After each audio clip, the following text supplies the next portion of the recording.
오늘은 가까운 사람의 죽음 후 남은 유족들의 애도 과정에 대해서 나눠보고자 합니다. 현재 저도 애도의 단계에 있고요. 그리고 6월 17일 내일이면 2개월이 됩니다. 저에게 나타나는 증상들은 처음에는 죽음 직후에 멍한 상태로 아무것도 할 수 없는 시간들이 지금 생각해 보니까 그때 가장 심했던 2주간인 것 같습니다. 현실이 현실처럼 느껴지지 않고 실수가 잦아지고 입맛이 없어지고 무감각하고 멍한 상태, 그렇게 지내온 것 같습니다. 지금 2개월 가까이 되는, 내일이 2개월인데요. 현재 상태는 갑작스러운 우울, 울컥하는 마음, 그리고 무기력해지고 누우면 일어날 수 없고 나가기 싫고 이런 것들, 그리고 또 자책감이 몰려들고, 제가 심리학을 전공하고 상담을 하지만 이런 증상이 없는 건 아니에요. 그러한 것들에 대한 대처를 어떻게 해야 되는지 알고 있다는 게 저에게 도움이 됩니다. 저는 이런 무기력감과 우울감이 몰려올 때 외부 활동을 하고, 그리고 내가 평소 좋아했던 것들을 찾아서 나 자신에게 공급해주고 그런 것들을 조금 한 것 같습니다.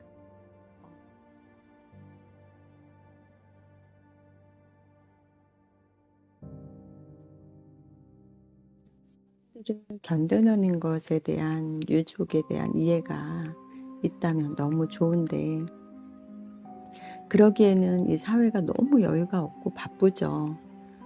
너무 힘들 때는 그래도 자기 자신의 이러한 단계적인 어려움에 대해서 솔직하게 대화를 통해서 이해를 받는 것도 도움이 되실 수 있습니다. 자, 오늘은 애도 과정 5단계에 대해서,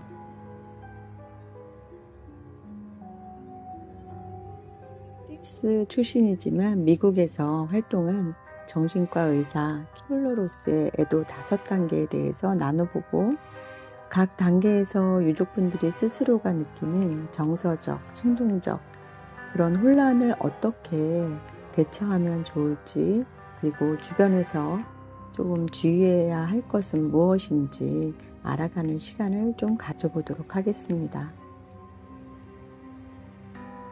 가까운 사람의 죽음 후에 찾아오는 애도 과정의 단계에 따른 증상들에 대해서 말씀을 드려볼게요.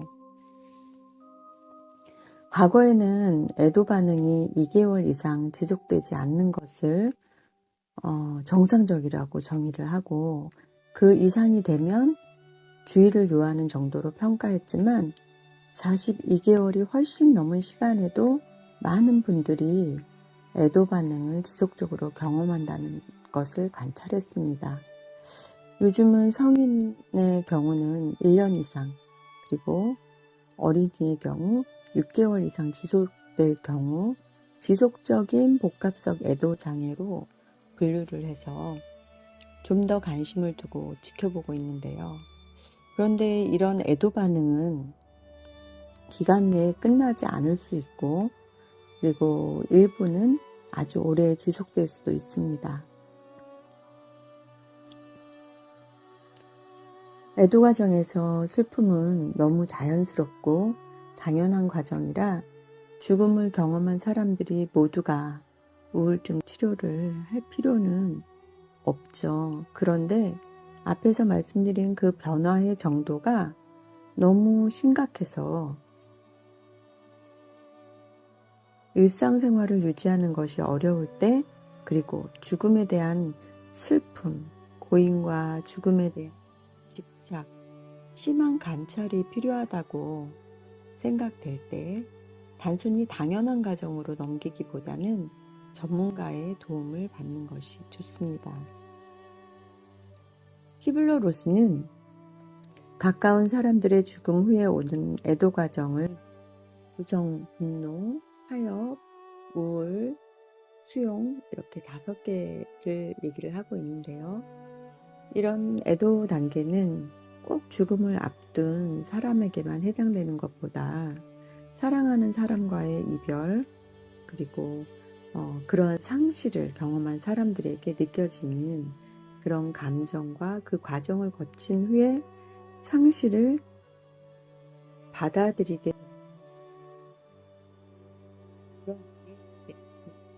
주고자 이렇게 키블러-로스의 단계별 애도 과정에서 나타납니다.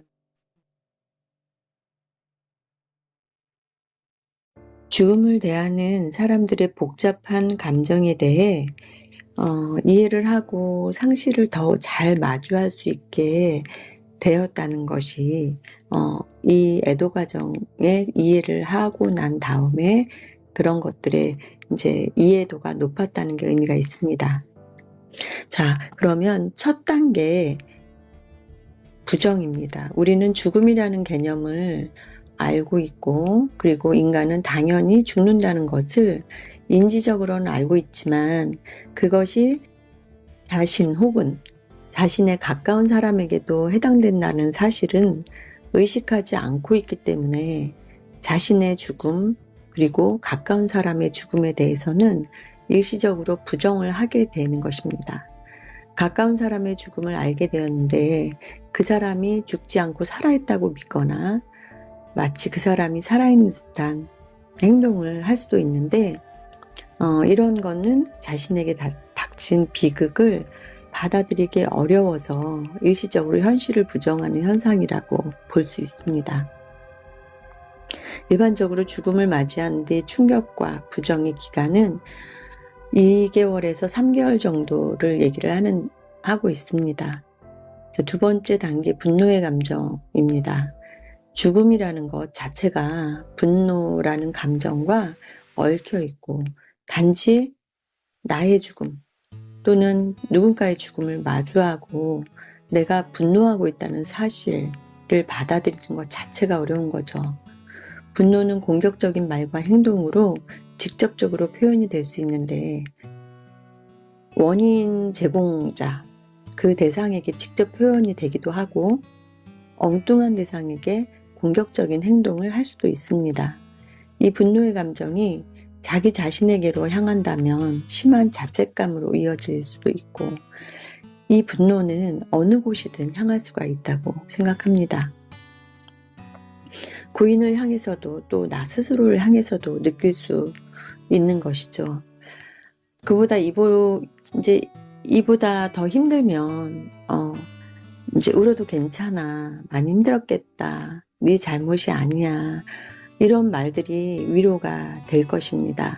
주변 분들의 이러한 표현이 큰 힘이 될 것이라고 생각됩니다. 유가족들은 순간적으로 화가 났을 때 숫자를 천천히 세고 분노의 파도가 잠시 지나가도록 견디는 시간을 거치는 것도 도움이 될 수 있습니다. 시간이 굉장히 길게 느껴지고 그렇게 여전히 분노가 가라앉지 않는다고 느낄 것입니다. 그렇지만 여러 번 반복해서 분노로 이성을 잃은 상태에서 나중에 후회할 만한 일을 저지르고 마는 것을 조금 방지할 수 있는 그러한 역할을 할 수 있는 것들, 그런 것들이 천천히 숫자를 세고 그 시간이 지나가도록 기다려보는 거죠. 좀 더 장기적인 관점으로 본다면 분노라는 감정을 잘 표현하고 해결할 수 있는 방법들을 찾는 건데요. 분노를 공격적인 언어나 행동으로 직접 표현하거나 반대로 꾹꾹 참기만 하는 것이 아니라 나의 감정을 정리된 언어로 표현하거나 신체를 움직이는 운동, 취미활동 이런 것들로 승화시키는 것을 권유하고 싶습니다. 애도 단계의 3번째, 타협에 대해서 말씀드리겠습니다. 타협의 시기는 비교적 덜 알려져 있고 짧은 시간의 단계예요. 처음에는 부정과 분노로 맞서다가 한 걸음 물러나서 양보하고 이제는 협상을 하려고 하는 단계라고 볼 수 있습니다. 키블러로스의 책에서 협상은 선한 행동에 대한 보상의 요구와 스스로 정한 시한이 포함되어 있는데, 예를 들자면 내가 이러이러한 착한 행동을 하면 고인과 다시 재회를 할 수 있도록 해달라고, 고인과의 이별을 조금 미룰 수 있도록 해달라는 그런 어떤 소망을 가질 수 있죠. 이러한 현상들은 아픔의 단계를 넘어가고 있구나 정도로 이해하는 것이 좋을 것 같습니다. 이러한 타협은 심리학적으로 겉으로 드러나지 않는 어떤 죄책감과 관련이 있다고 합니다. 내가 더 착하게 살고 또는 내가 더 열심히 종교 생활을 했더라면, 이러한 다양한 개개인의 사연에 따른 죄책감이 있을 수 있는데, 이때 주변 사람들은 이런 단계를 겪는 유가족에 대한 세심한 배려와 경청이 도움이 될 것 같습니다. 키블러로스 5단계에 따른 애도 과정 중에 4번째 우울에 대해서 말씀을 드린다면, 이때부터는 사랑하는 사람이 떠났다는 것을 서서히 현실로 받아들이고 고인이 다시 돌아올 수 없다는 생각에 허망감 그리고 절망, 그런 것들을 느끼면서 내 삶의 의미를 잃어버렸다는 느낌이 들기도 할 것입니다. 일상생활에서는 기본적으로 잠을 자지 못하고 식사를 잘 하지 못하는 모습들이 관찰될 수 있고, 직장생활에서는 업무에 집중하지 못하거나, 우울이 심할 때는 생각과 행동이 느려지거나 반대로 심하게 초조하고 불안해져서 업무를 제대로 수행할 수 없게 될 것입니다. 심한 무기력에 꼼짝 않고 누워있기만 하거나 사람들과의 만남을 피한 채 집에서만 지내는 모습을 보일 수도 있습니다. 키블러로스의 5단계에 따른 애도 과정 중에 이제는 마지막 수용에 대해서 나눠보고자 합니다. 수용은 상실을 인정하고 새로운 상황에 적응하면서 서서히 상처를 치유해가는 과정입니다. 키블러로스의 책에서는 행복의 상태라기보다는 감정의 공백기라고 표현을 했는데요. 고통 이후의 평온한 상태라고 표현할 수 있을 것 같습니다. 이 수용의 단계에 잘 이르는 것은 정말 중요합니다. 그런데 한 가지 말씀드리고 싶은 건, 회복의 최종 단계를 수용이라고는 하지만 갑작스러운 죽음을 수용하고 받아들인다는 건 정말 힘든 일이죠. 그래서 유족들에게 고인의 죽음을 인정하고 받아들이도록 강요하지 않도록 주의해야 하는 것이 좋습니다. 주변 사람들은 나도 모르게 내 마음이 편하고자 유족들에게 그만 잊어라, 이제는 받아들여라, 이런 식으로 무언의 압력을 강요하기도 하죠.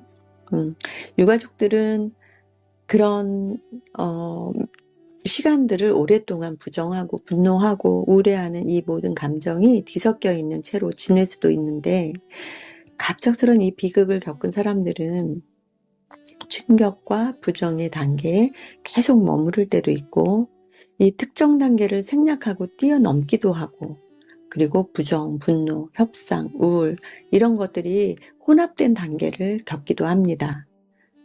이럴 때 주변에서 해줄 수 있는 건 이런 부분들을 충분히 이해하고 고통을 들어주고 기다려주는 것, 정말 위기 상황이 있을 때에는 적극적으로 도와주는 것이라고 생각을 합니다. 유가족들은 감정을 충분히 표현할 시간이 필요하고 자신의 감정과 생각을 언어로 표현할 수 있어야 되겠죠. 자, 지금까지 키블러로스의 애도 5단계에 대해서 나눠보았습니다. 각 단계에서 유족분들이 스스로가 느끼는 정서적, 행동적 혼란을 어떻게 대처하면 좋을지, 그리고 또 주변에서는 어떤 부분을 조심해야 하고 어떤 부분을 배려해야 하고 들어주고 경청하고 어떤 부분을 또 이렇게 나눠야 하는지, 도움을 주어야 하는지에 대해서 알아보는 시간을 가졌습니다. 감사합니다.